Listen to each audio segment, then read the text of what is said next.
ಒಳಗಿನ ಕಣ್ಣನು ತೆರೆಸಿದೆಯೋ, ಗೀತೆಯ ಮರ್ಮವ ತಿಳಿಸಿದೆಯೋ.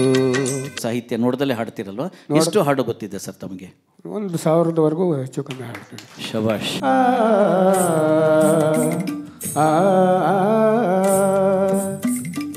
ಪವಡಿಸು ಪರಮಾತ್ಮ. ಕುಮಾರಣ್ಣವರು ಪವಡಿಸು ಪರಮಾತ್ಮ ಆಡ್ತಾ ಇದ್ರು. ನಮ್ದು ಏನೋ ಇರೋ ಕೆಲಸ ಎಲ್ಲ ಮರ್ತ್ಬಿಟ್ಟು ನಾವು ಅಲ್ಲೇ ಕ್ಯಾಮ್ರಾ ಹಿಡ್ಕೊಂಡು ನಿಂತ್ಕೊಂಡ್ಬಿಟ್ವಿ. ನಾವು ಅಂಬರದ ನೆರಳಿನಲ್ಲಿ ಕೊಳ್ಳಿರಿ ಮಗುವನ್ನು ಎಮ್ಮ ಮನೆ ಬೆಳಕನ್ನು ನೋಡಿ ನಲಿಗಿರಿಲ್ಲಿ. ಯಾವ ಜನ್ಮದ ಗೆಳೆಯೋ ಕಾಣೆನು.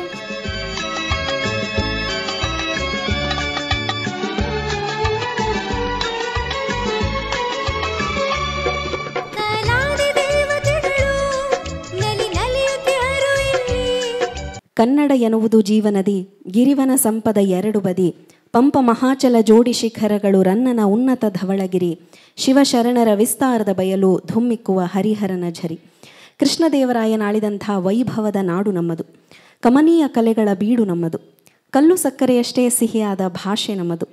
ಇಂಥ ಸಿರಿಗನ್ನಡದ ನಾಡಿನಲ್ಲಿ, ಗಂಧದ ಬೀಡಿನಲ್ಲಿ ನಾವಿದ್ದೇವೆ. ಕನ್ನಡದ ಮನಸ್ಸುಗಳೆಲ್ಲ ಒಂದಾಗಿ ಕನ್ನಡವನ್ನು ಪ್ರೀತಿಯಿಂದ ಸಂಭ್ರಮಿಸುವಂಥ ಕಲಾಭೂಮಿಯ ರಾಜ್ಯೋತ್ಸವ ಕಾರ್ಯಕ್ರಮಕ್ಕೆ ಆಗಮಿಸಿರುವಂಥ ಎಲ್ಲ ಬಂಧುಗಳಿಗೂ ಅತ್ಯಂತ ಆದರದ ಆತ್ಮೀಯವಾದಂಥ ಸ್ವಾಗತ, ಸುಸ್ವಾಗತ. ನಮ್ಮೆಲ್ಲರನ್ನ ಒಟ್ಟುಗೂಡಿಸಿ ಇಂಥದ್ದೊಂದು ಕಾರ್ಯಕ್ರಮವನ್ನು ಆಯೋಜನೆ ಮಾಡಿರುವಂಥ ಕಲಾಭೂಮಿಯ ನಾವಿಕ, ಸಿರಿಕಂಠದ ಗಾಯಕ, ಸಹೃದಯಿ ಸಂಘಟಕ, ದೃಶ್ಯ ಕರೋಕೆ ಬ್ರಹ್ಮ ಆಗಿರುವಂಥ ಶ್ರೀಯುತ ಅರವಿಂದ್ ಸತೀಶ್ ಅವರಿಗೂ ಕೂಡ ಅಭಿನಂದನೆಗಳನ್ನು ತಿಳಿಸೋಣ.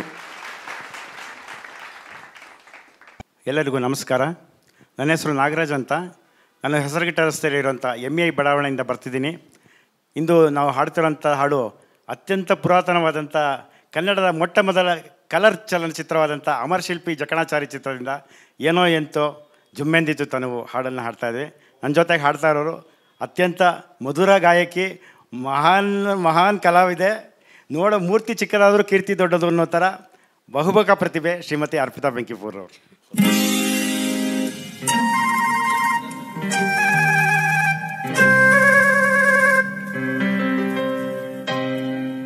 ಏನೋ ಎಂತೋ ಜುಮ್ಮೆಂದಿತು ತನುವು, ಬೆಚ್ಚಿತು ಮನವೋ, ಏಕೋ ಕಾಣೆನು ಎಂದೋ ಅರಿಯೆನು ಇಂಥ ಸವಿನೋವ ಸುಖವಾಂತ ಅನುಭವ. ಏನೋ ಎಂತೋ ಜುಮ್ಮೆಂದಿತು ತನುವು, ಬೆಚ್ಚಿತು ಮನವು, ಏಕೋ ಕಾಣೆನು ಎಂತೋ ಅರಿಯನು ಇಂಥ ಸವಿನೋವ ಸುಖವಾಂತ ಅನುಭವ.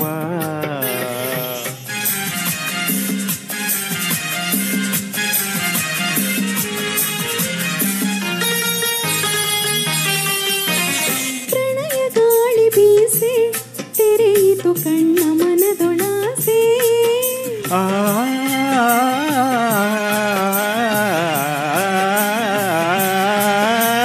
ಪ್ರಣಯ ಗಾಳಿ ಬೀಸೆ ತೆರೆಯಿತು ಕಣ್ಣ ಮನದೊಳಾಸೆ.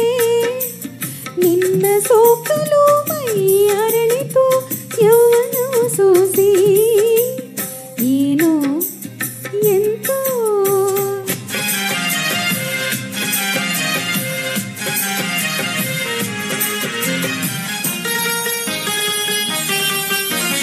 ಕಣ್ಣು ಕಣ್ಣು ಕಲೆಯೇ ಚಿನ್ನದ ಕನಸು ಮೂಡಿನಲಿಯೇ.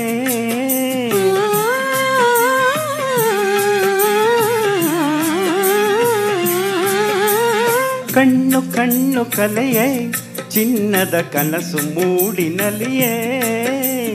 ಹುಣ್ಣಿಮೆ ಚಂದ್ರನ ತಣ್ಣನೆ ಬೆಳಕಲಿ ಹಣ್ಣಾಯಿತು ಪ್ರೇಮ.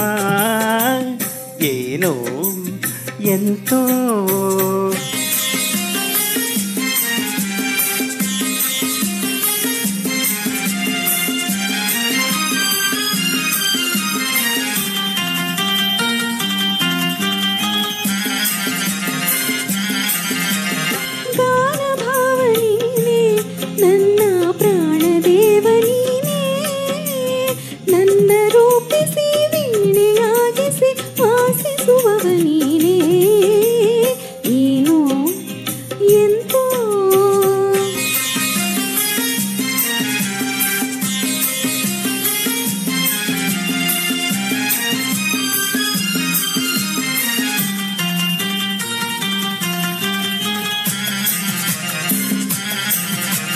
ನಗುತ್ತನಲಿದು ಬಾರೆ ನನ್ನ ಭವ್ಯ ಭಾಗ್ಯ ತಾರೆ, ನನ್ನ ಕಲೆಗೆ ನವ ಕಳೆಯ ನಿಟ್ಟ ಸೌಂದರ್ಯ ನಿಧಿಯ ಸೋನೆ.